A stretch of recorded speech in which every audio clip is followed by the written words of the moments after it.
We rejoin this meeting of the Founders Council, after founder Strano Amore explains about the difficulties of the crushing loneliness that very long life brings, and the importance that emotional connections has to us all.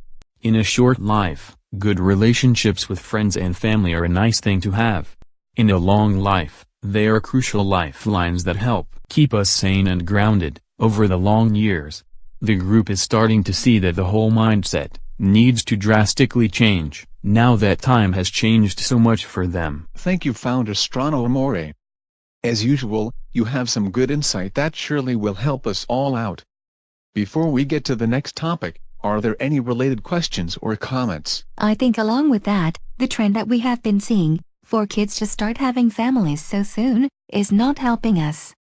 Yes, we need to grow as a group quickly, but it must be a stable growth that will not lead to divisions and infighting later. My daughter has been doing amazing work with creating educational environments that are more emotionally supportive environments than we have seen yet in a school setting. The friendships it helps to create are truly wonderful, but this should not be the only source of stability in many children's lives. They need more strong anchor points in their lives, not less. We are currently a pretty close society, and this helps, but we also have something that no society has ever had to deal with before. Every single member of society, at puberty or older, is physically more than strong enough to have kids. There will never come a point when we are too old to have kids. Not even in 10,000 years, if we do not kill ourselves first. Knowing this, having more maturity before taking the responsibility, before creating another life, that also will have no end, would be a good thing. I do not want to be one of those people who tell everyone how to live their lives, but if our psychological well-being is so important, then the early childhood years must also be considered to be important too. We all know how the neural pathways are shaped, physically in the first 25 years of life, by the decisions and experiences of youth. So many of the parents now have madness, brought by the long years we have been here, and so many others have not had the time to gain maturity or stability yet, after also having traumatic childhoods themselves. I do not mean to preach here, but we have a big mess that is only getting bigger, year after year. We in this room are ultimately responsible for creating this. How many times have we been personally blamed for the struggles of every unfortunate who cannot manage their life with the abundant tools that we try to give them? The rates of substance abuse are dramatically increasing. There are now reports of violence and even the very sad occasional suicide that has happened on rare occasion. I do not think it would be unfair to ask for more maturity and better stability before bringing a life into existence. Considering the fact that they will have no end to the opportunity, it would only be fair for all to ask for stability and maturity first. But how could we ever successfully get people to stop without getting them so mad that they would not write or rebel, rather than listen to reason? We all know many of the reasons for that disaster. The biological imperative overrules our sense of reason, and all senses of understanding and compassion for others, if we let it. And no matter how inappropriate or rash the actions may be, it is such a deep part of who we are, that people would feel like there literally is nothing left to live for, if they were forced to change anything. We could easily sterilize them temporarily, but the drive to have kids is so strong, that they would rebel at this also. So on one hand, the rights of the children demand a very strong childhood, to prepare them for the challenges the eternities will certainly give them. The rights of the parents to keep such a large part of who they are, and of what makes them want to keep going, is also very important. Balancing these two will not be easy. Realistically speaking, we probably will have to either have a full-scale disaster on our hands, or eventually implement a dramatically different set of expectations and rules that all youth in society will have to meet. There also will likely have to be significant changes to our biology that will have to be made, in addition to radical changes in education and society-wide expectations. Yes, I can easily see this blowing up on us, no matter what we choose to do here. Let us bring this up with the newly formed Grand Council, to get more ideas on this topic. Next, Founder Bellum will give us an update with security-related matters. Thank you. With the help of the physics team led by founder Abscondum, we have been able to implement a very effective way of spying on the old world. In these past 200 years, they have been more or less continually at each other's throats. They have lost so many natural-born and cloned soldiers that the bulk of their scientific work has been focused on weapons, air defenses, and improved cloning techniques. Luckily, due to the severity of the war, physics has taken a back seat to things that are more immediately useful.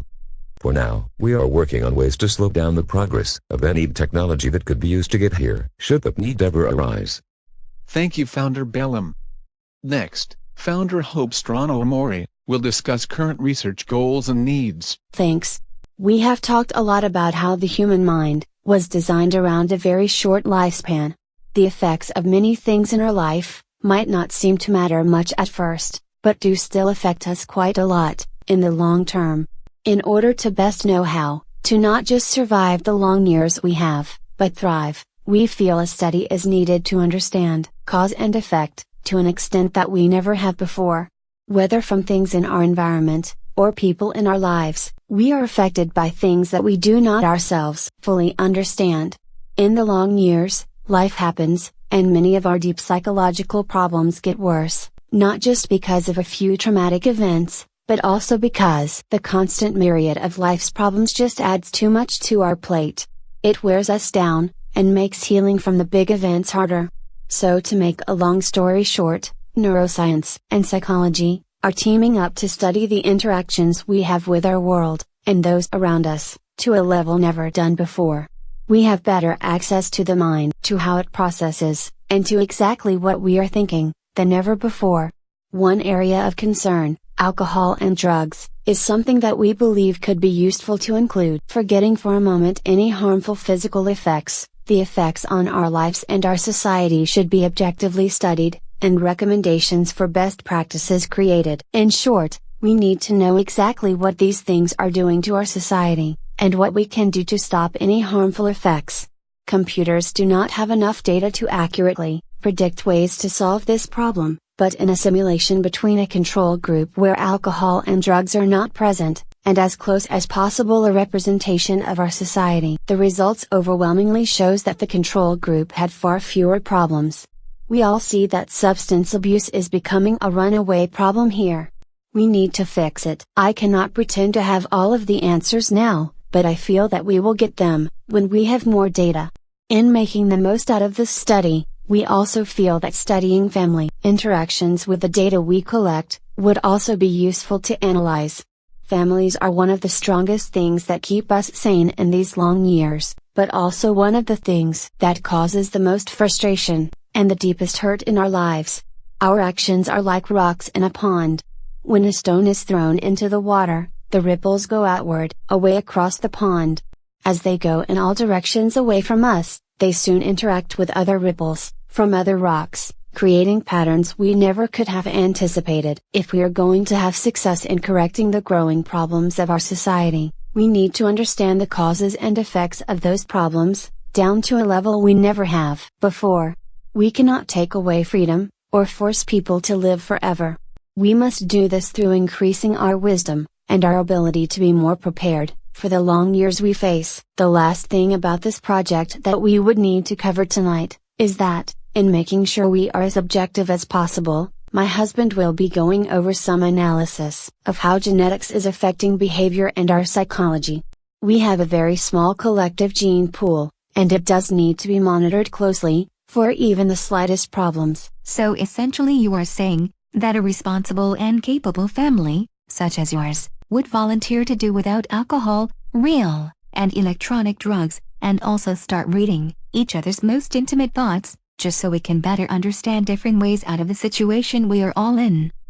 I am not sure how your husband would feel about that type of sacrifice that you will all have to make for this study, but we all will be very interested in the results you come up with. Wow, I am simply stunned at the generosity and openness that Founder Hope and her family, and Founder Julie and her family, have so generously volunteered to make. The votes from the rest of the Founders Council are all in, and we accept your offers to go without drink or drug, all while reading each other's minds. The rest of us will be very interested to hear about it. Since there never has been any major group or society yet that has done without alcohol of some sort, we will make assignments for other groups to help work on more realistic solutions to the alcohol problem. But please do let us know how everything goes with your most interesting research project. And with that unexpected turn of events, both Hope and her family, and Julie and her family started working on a very unusual project. Even if it was part joke played on them, both families did understand the importance behind this study, and did come up with results that would prove to be very useful later on. With all the discussions of the night, the group had more questions than answers. It would take a great many years to find those answers, and even more to implement them. But the darkness in society would get much worse before they would find a way to make things get better.